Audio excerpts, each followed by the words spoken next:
안녕하세요. 아버님의 무리한 요구로 남편과 이혼까지 하게 된 30대 여성입니다. 남편은 저에게 잔인하다 너무하다 했지만 저도 어쩔 도리가 없었어요. 중간에서 남편이 자기 역할이라도 똑바로 해줬다면 이혼까지는 안 했을지도 모르겠지만 어쨌든 이제 다 지나간 이야기고, 그럼에도 불구하고 제가 이렇게 이야기를 하는 건 드라마 같은 일이 누구에게나 일어날 수 있다는 걸 말하고 싶어서예요. 남편하고는 대학교에서 만났어요. 도서관에서 혼자 공부하고 있는 남편이 마음에 들어 제가 먼저 다가갔죠. 어디서 그런 용기가 났던 건지는 모르겠지만 성큼성큼 다가가 여자친구는 있냐? 없으면 전화번호 좀 달라 그랬어요. 그랬더니 남편이 대수롭지 않다는 듯 연락처를 주대요. 그리고 나중에서야 알게 된 게 당시 남편은 꽤나 인기가 좋았답니다. 그래서 저뿐만 아니라 다른 몇몇 여학생들도 먼저 전화번호를 물어본 적이 있었던 모양이더라고요. 그런데 저는 그런 줄도 모르고 남편도 저에게 관심이 있어 순순히 연락처를 준 줄 알았고, 그래서 그때부터 한마디로 엄청 공을 들였어요. 연락도 자주 하고 잘 보이려고 이런저런 노력을 많이 했죠. 그리고 그 노력의 성과라고 해야 할지 사귀자는 말은 남편 입에서 먼저 나왔답니다. 대학교 4학년 말부터 연애를 시작했고 이후로 7년을 만났어요. 만나는 동안 어느 다른 연인들처럼 다투기도 했고 헤어진 적도 있었죠. 물론 다툼은 오래가지 않았고 헤어졌다가 일주일 만에 없던 일로 하기로 하고 뭐 그런 식이었지만요. 그래도 언젠가부터 결혼을 한다면 이 사람이랑 하겠구나 하는 확신 같은 게 있었어요. 비록 남편의 환경이 마음에 걸리긴 했지만 7년의 세월 동안 서로에게 믿음을 줬고 사랑하고 있었기에 어떤 고난과 시련이 닥치더라도 결국 다 극복해낼 수 있을 거라 믿었으니까요. 남편에 대해서 좀 더 이야기해보자면 남편의 환경, 특히나 가족관계가 무척이나 복잡했어요. 이제 이혼했으니 저와는 남남인 사이고, 그래서 제가 시시콜콜 이야기하는 게 옳은 일인 줄은 모르겠지만 어떻게 보면 남편과 제 갈등의 근원이기도 하니 조심스레 한번 이야기해보겠습니다. 일단 남편의 어머님께서 남편을 임신하셨을 당시 아버님이 바람을 피셨답니다. 그리고 아버님의 불륜상대도 임신을 했다대요. 그런데 아버님은 어머님과 남편이 아닌 상간녀와 그 사이에서 나올 자식을 택하셨고 그 길로 집을 나가셨답니다. 그리고 그 충격으로 어머님께선 남편을 낳고 얼마 지나지 않아 해선 안 되는 선택을 하셨는데, 그래도 다행이었다고 해야 할지 남편의 처지를 딱하게 여긴 이모님 부부께서 남편을 거둬주셨대요. 남편을 입양하여 호적에 올리고 이후로 부모의 역할을 자처하신 거죠. 그리고 남편이 말하길 자기를 정말 사랑으로 정성스레 키워주셨다대요. 하지만 저희 친정에서는 남편의 이런 상황을 듣고는 결혼 상대는 아닌 것 같다고 하셨습니다. 저희 부모님은 소위 게임분들이시라고 믿어 의심치 않았었는데 막상 이게 제 일이라서 그런지 두 분 다 예상치 못한 반응을 보이셨죠. 특히 친정어머니께선 세상에 널리고 널린 게 남잔데 왜 그렇게 복잡한 사람을 만나느냐며 헤어졌으면 좋겠다 하셨습니다. 친정아버지의 반응도 별반 다르지 않았어요. 가족관계도 복잡한 데다가 이모님네가 먹고 사는 것도 빠듯하다면 결국 그쪽도 사람이니 저희 남편에게 바라는 게 생길 거고, 그걸 하나둘 들어주다 보면 끝도 없어질 거라며 저더러 그런 걸 다 감당할 자신이 있냐 뭐 그런 식으로 말씀을 하셨거든요. 하지만 저는 그분들은 그럴 분들이 아니라며 저희 친정아버지의 반대를 반대했습니다. 친정어머니한테도 가족관계라는 건 남편이 선택한 것도 아니고 남편의 실수로 만들어진 것도 아닌데 그 책임을 왜 남편에게 묻냐, 불공평하다며 따졌죠. 정말 눈에 뭐가 씌어도 단단히 씌었던 건지 이 세상에 친정부모님만큼 나를 생각해주고 걱정해줄 사람은 없다는 걸 깜빡 잊었었던 모양이에요. 결혼할 때 이모님네한테 따로 받은 지원은 없어요. 남편이 말하길 이만큼 키워주신 것도 감사한데 차마 장가간다 한 푼만 도와달라 소리는 못하겠다 했거든요. 그리고 저는 그런 남편의 입장을 이해해주기로 했습니다. 솔직히 경제적인 부분은 제가 어느 정도는 메워줄 수 있는 능력이 있었으니까요. 참고로 저희 친정아버지는 직원 수 60여 명의 사업체를 운영하고 계셨고 그 회사는 제가 물려받기로 되어 있었어요. 아무튼 그렇게 신혼살림은 제가 원래 살고 있던 아파트에서 시작을 했고 이후로는 한동안 크게 특별할 것 없는 무난하지만 행복한 하루하루를 그려나갔습니다.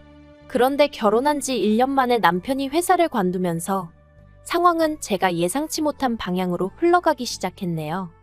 남편은 제약회사 영업사원이었는데 사실 대학교를 졸업하던 당시만 하더라도 남편의 목표는 이쪽이 아니었어요. 하지만 아무리 노력해도 나오지 않는 어학 성적 때문에 애시당초 지원할 수 있는 회사가 많이 없었죠. 그리고 그나마 지원한 몇 개 안 되는 회사에서도 긍정적인 연락은 오지 않았고요. 그래서 어쩔 수 없이 대학 졸업 2년 만에 지금의 제약회사에 들어갔던 건데 적성에 안 맞는다며 그때부터 힘들어했던 게 사실이에요. 그리고 그럴 때마다 저는 남편에게 지금도 늦지 않았으니 다른 분야에 도전해봐라, 뭔가 배워봐라, 나름대로 이런저런 조언을 건넸는데 남편은 제 말을 그다지 귀담아 듣는 것 같지는 않더라고요. 그래서 저도 자기 나름대로 생각이 있으니 저러겠지 했는데 결혼하고 정말 1년 만에 저랑 상의도 없이 하루아침에 회사를 박차고 나온 거였죠. 황당해서 앞으로 어쩔 생각이냐 물었습니다. 이직을 할 생각이면 이직할 곳을 알아놓고 관둬야지. 아무 계획도 없이 그렇게 내키는 대로 행동하면 어쩌냐고. 당신은 이제 총각이 아니고 나와 같이 이 가정을 꾸려나가야 하는 가장이라고 화도 냈네요. 하지만 남편은 묵묵부답. 그렇게 저희는 결혼하고 처음 크게 다투고 서로 실망하고 그때부터 한마디도 나누지 않았어요. 서로를 마치 투명인간처럼 대했다고 할까요? 처음엔 솔직히 너무 불편하고 그냥 져줄까 싶기도 했는데 아무리 따져봐도 남편이 경솔했단 생각밖에 들지 않아 도저히 져줄 수는 없겠더라고요. 그리고 결국 일주일째 되던 날인가 평소처럼 출근하던 저를 남편이 붙잡더니 잠깐 얘기 좀 하자대요. 그렇게 식탁에 마주 앉고 남편이 잠깐 저를 바라보더니 솔직히 말하겠답니다. 자긴 원래 성격이 내성적이기도 하고 그래서 영업일을 하는 동안 정말 죽을 맛이었대요. 사장님 딸로 일평생 살아온 저는 모를 거라면서 사람들한테 이리 치이고 저리 치이고 거절당하면서 얼마나 상처를 받았는지 모른다나요. 그러면서 저더러 왜 자기를 이해해주지 않냐고 서운하다 하는데 남편의 주눅든 모습을 보고 있으니 왠지 미안하기도 하고 그래서 남편에게 물었습니다. 난 단지 앞으로 당신이 뭘 할 건지 그 계획이 궁금한 것뿐이라고요. 그랬더니 남편이 그래서 말인데라며 말문을 열더니 혹시 장인어른 회사에서 내가 일할 수는 없을까 하고 묻는 거예요. 솔직히 정말 그 말만은 안 했으면 했습니다. 남편하고 한 회사를 다닌다는 거 그것도 제가 상사고 남편이 부하 직원으로 정말 내키지 않는 그림이었거든요. 물론 그렇다고 남편이 제 상사가 되는 것도 당연히 싫었고요. 우리가 아무리 부부라지만 각자의 영역이 필요하다 생각했기에 남편이 그간 힘들어하는 걸 알면서도 친정아버지 회사 이야기는 하지 않았던 건 다 그런 이유가 있어서였는데 답답하고 속상하고 마음이 복잡하대요. 하지만 남편이 이후로도 몇 번이나 어찌나 간곡하게 부탁을 하던지 저는 도무지 남편을 더는 모른 척할 수가 없었고 그래서 조심스레 친정아버지께 혹시 남편이 와서 일할 자리가 있을지 여쭙습니다. 그리고 제 이야기를 듣곤 친정아버지 또한 꽤나 불편해하셨어요. 한 집안의 가장이란 사람이 혼자 어떻게든 방법을 찾으려고 해야지 와이프한테 징징거리는 게 말이나 되냐면서요. 그리고 저는 그런 친정아버지 앞에서 아무런 대꾸도 할 수 없었습니다. 솔직히 저도 같은 마음이었으니까요. 하지만 그래도 결국 친정아버지가 한 자리 마련해 주셨어요. 대신 다른 직원들하고 똑같이 바닥부터 올라오라고 다른 직원들하고 마찬가지로 일 못하고 성과 안 나오면 바로 해고하겠다는 말씀과 함께 말이죠. 그리고 그나마 다행히도 남편은 회사 내에서 크고 작은 구설수에 오르내리는 일 없이 묵묵히 맡은 바를 잘 해내주었습니다. 그래서 언젠가부턴 저도 언젠가 아버지께 완전히 회사를 물려받으면 남편과 함께 사업을 키워봐야겠다 하는 나름의 청사진도 그리게 되대요.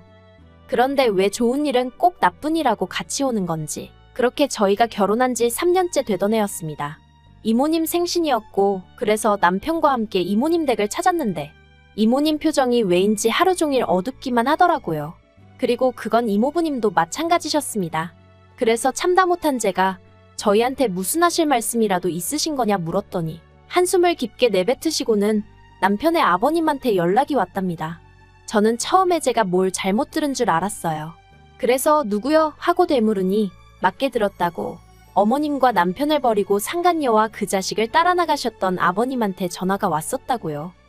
저도 저였지만 남편을 바라보니 얼굴이 허옇게 질려 있었습니다. 그리고 이후로는 솔직히 무슨 이야기가 오갔는지 기억도 잘 나지 않아요.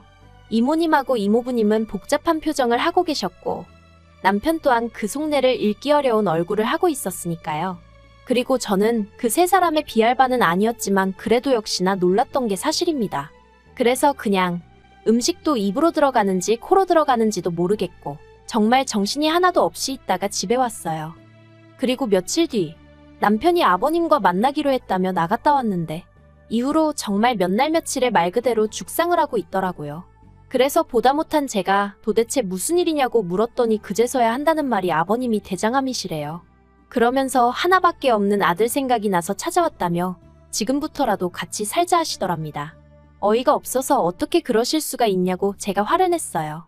당신 태어날 때 옆에 계셔주시지도 않으셨다면서 이모님한테 양육비 한번 보내주신 적 없으시다면서 갑자기 이제 와서 왜 그러시는 거냐니까 상간녀하고는 진작에 이혼했고 상간녀와의 사이에서 낳은 애도 상간녀가 데려가 버려서 연락이 안 닿는다더랍니다.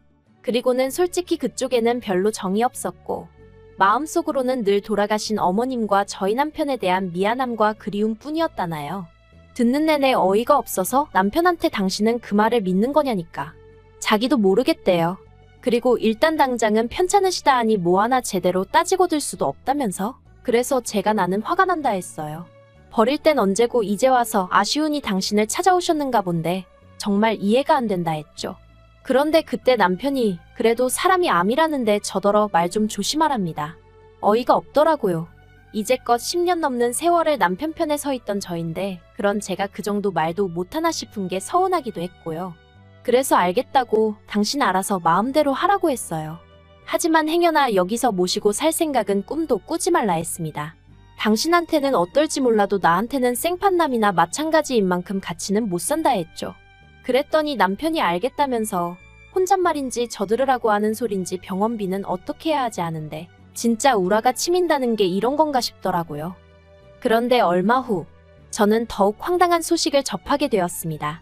저희 회사에는 임직원들을 위한 대출 제도가 있어요. 회사 복지 차원에서 1억까지 저금리로 대출해주는데 보통 주택을 사거나 할 때 많이들 쓰더라고요. 물론 제가 그 대출을 쓸 일은 없었지만요.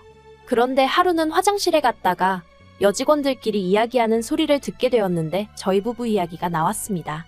저희 남편이 사내 대출 신청을 했던데 이상하지 않냐면서 장인하고 와이프가 운영하는 회사에서 사내 대출이라니 웃기네 어쩌네. 그래서 제가 문을 열고 나가 방금 한 이야기가 뭐냐고 물으니 여직원들이 잠시 당황한 듯 하다가 아무것도 모르셨냐 묻더니 구구절절 설명을 해주더라고요. 남편과 같이 퇴근을 했지만 집에 오는 내내 저는 한마디도 하지 않았습니다. 머릿속을 정리할 시간이 필요했거든요.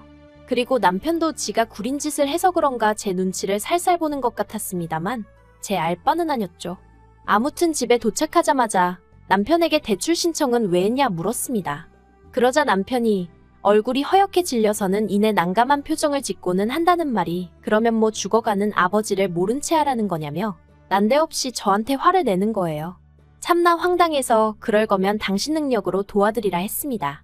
왜 사람들 입방아에 오르내리게 사내 대출을 끌어다 쓸 생각을 하냐고 당신 와이프랑 장인어른 입장이란 건 생각도 안 하냐 했죠. 그랬더니 저더러 정말 못됐다면서 지금도 오로지 생각하는 건 자기 자신하고 장인어른뿐이고 남편이나 편찮으신 아버님은 안중에도 없다는데 아니 언제부터 자기가 아버님하고 그렇게 애틋한 사이였다고 저러나 싶은 게 황당해서 말이 안 나오더라니까요. 그런데 남편은 작정이라도 한 듯이 쉬지 않고 말을 이어갔습니다. 왜 이모님 이모부님한테는 부탁하지 않아도 척척 잘만 해드리면서 아버님한테는 그렇게 냉정하냐는 거예요. 저는 저 사람이 미쳤나 싶었어요.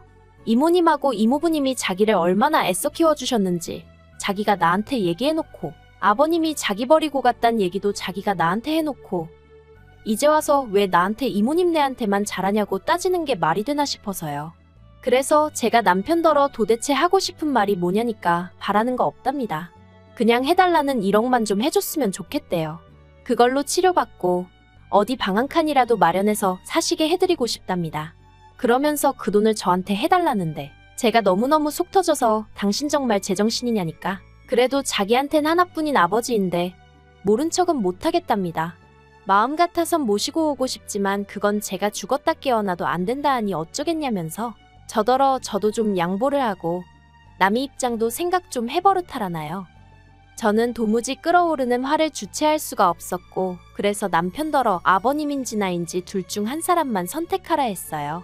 그랬더니 남편이 갑자기 그건 또 무슨 소리냐면서 짜증을 내길래 나는 도저히 당신이 이해가 안 된다 했죠. 그리고 말이 나왔으니 말이지만 솔직히 처자식 버리고 도망갔던 사람이 내 아버님이라는 것도 너무 싫다 어디 가서 말도 못하겠다 했어요. 그나마 연락이 닿지 않는다니까 모른 채 살았다니까 남편은 그런 아버지 밑에서 자라지 않았으니 다행이다 싶어 계속 연애했고 결혼까지 한 거지. 만약에 그런 아버님 밑에서 줄곧 자란 사람이었다면 연애는 몰라도 결혼은 절대 하지 않았을 테니까요. 아무튼 남편은 둘 중 한 사람만 택하라는 제 말에 끝까지 제대로 된 답을 내놓지 못했고 그래서 저는 결국 남편과 이혼을 결심했습니다. 남편더러 효심이 끌어올라 주체가 안 되는 모양인데 그럼 어쩌겠냐고 아버님한테 가서 살아야 하지 않겠냐 했죠. 그리고는 빠른 시일 내에 정리할 거 정리해서 내 집에서 나가달라 했습니다.